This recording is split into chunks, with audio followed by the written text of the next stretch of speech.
તો નમસ્તે મિત્રો, ચાલો જોઈએ આની રનિંગ કેવી ગઈ. આપણે ત્રણેય ઉસ્તાદ રેડી છે, આપણી ફ્રેશ કટિંગ રેડી છે. તમારા ઓર્ડર પ્રમાણે અમે શાક બનાવતા હોઈએ છીએ. આપણે ત્યાં પંજાબી શાક મળે છે, પા અડધો કિલો અને 1 કિલો, પ્લસમાં ચાઇનીઝ પણ છે, પણ ચાઇનીઝ પ્લેટ ઉપર છે. જોઈ શકો છો પનીર તુફાની બની રહ્યો છે આપણો જે પા. તો પનીર તુફાની આપણે રેડી કર્યો. ત્યારબાદ ઉસ્તાદ રનિંગમાં બીજા ઓર્ડર લગાવેલા છે. જોડે જોડે 6 તંદૂરી રોટલી હતી. તંદૂરી રોટલી આપણે પાર્સલ કરી. ત્યારબાદ દાલ ખીચડાનો ઓર્ડર હતો. દાલ ખીચડા એકવાર અચૂકે ટ્રાય કર્યો. દાલ ખીચડા આપણે ખાવામાં બહુ ડિલિશિયસ હોય છે. ત્યારબાદ પરોઠાનો ઓર્ડર હતો. જોઈ શકો ઉસ્તાદ આપણે પરોઠા પાર્સલ કરી રહ્યા છે. ત્યારબાદ જોઈ શકો એક સાઈડ પરોઠા અને એક સાઈડ શાક લાગી રહ્યું છે. હમણાં આપણે 3 સ્ટાફ રાખે છે, કારણ કે ઓર્ડરમાં ડીલે થતું હોય છે, એના માટે 3 સ્ટાફ રાખે. ત્યારબાદ 6 નાનનો ઓર્ડર હતો. 6 નાન આપણે રેડી કર્યા. ત્યારબાદ નાન રેડી કર્યા બાદ જોઈ શકો છો ઉસ્તાદ બટર લગાવી રહ્યા છે.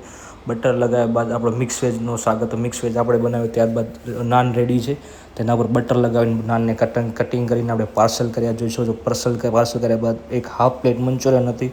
હાફ પ્લેટ મંચુરિયન બનાવ્યા બાદ આપણે પાર્સલ કરી. બીજી સાઈડ હજી પરોઠાનો ઓર્ડર લાગી ગયા છે અને બીજી સાઈડ ઉસ્તાદ આપણે ઓર્ડર લગાવી રહ્યા છે, તમે જોઈ શકો છો. તો જોઈ શકો છો તમારા ટેસ્ટના મુજબ પ્રમાણે તમે શાક બનાવતા હોય. જે ચીઝ બટર મસાલા તો 250 ચીઝ બટર મસાલા આપણે પાર્સલ કર્યો. ઉસ્તાદ જોઈ શકો છો ચીઝ બટર મસાલા આપણો બનાવી રહ્યા છે. તો આપણે ત્યાં પંજાબી શાક મળતું હોય છે, ચીઝ કાજુ મિક્સ વેજ. તો અચૂકે ટ્રાય કરવી. ચીઝ બટર મસાલાની પ્રિપેરિંગ થાય છે. જોઈ શકો છો ચીઝ બટર મસાલા રેડી કરી રહ્યા છે ઉસ્તાદ આપણો. ત્યારબાદ એમાં મસાલા નાખીને રેડી કર્યો. અલગ અલગ ઓર્ડર લાગતા હોય છે તમારા કીધા મુજબ. ત્યારબાદ તંદૂરી રોટલી પણ છે. તંદૂરી રોટલી આપણે રેડી કરીને પાર્સલ કરી. ત્યારબાદ જોઈ શકો છો મંચુરિયન નૂડલ્સ બની રહ્યા છે, જે કસ્ટમરનો ઓર્ડર હતો, જે પાર્સલ કરવાના હતા. તો મંચુરિયન નૂડલ્સ આપણે પાર્સલ કર્યા. જોઈ શકો છો તમે મંચુરિયન નૂડલ્સ બની રહ્યા છે. તો એકવાર જરૂર મુલાકાત લેવી ગૃહના રેસ્ટોરન્ટની.